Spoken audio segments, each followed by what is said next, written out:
It's all built up on there. I tell you what, I am religious about that. You got to change those filters a lot to keep that airflow and keep the outside unit clean as well. Make sure there's no plants and stuff around there. You know, what I do at night, one thing is the 20-degree rule. You always want to keep it within about 20 degrees of the outside temperature. So in the middle of the day, when it's 92, 93, mid-70s are going to feel pretty good in your house. At night, when the temperature drops, that's when you maybe want to settle it down a little bit because it can work a little bit more efficiently. There's that sunshine. It is going to be hot here the next couple of days. You can see our Mr. Sparky Carolina camera network showing mostly sunny skies. Tonight, we should have the Starlink satellite chain pass overhead, but I wouldn't get too excited about this pass.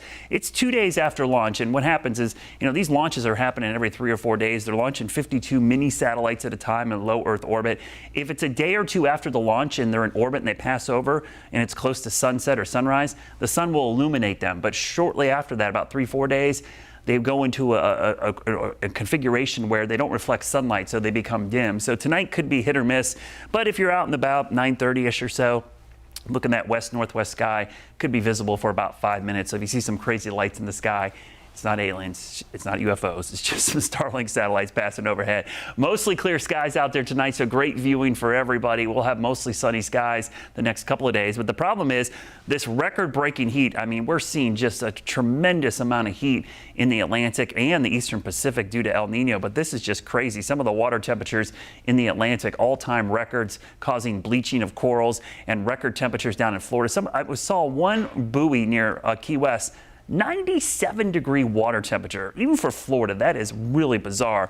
And as the flow comes off of that warm water, it picks up that moisture and pushes it into the Carolinas. So the dew point begins to go way up over the next couple of days. Remember, the dew point is the best way to measure how it feels out there. The dew point is the total amount of moisture in the atmosphere.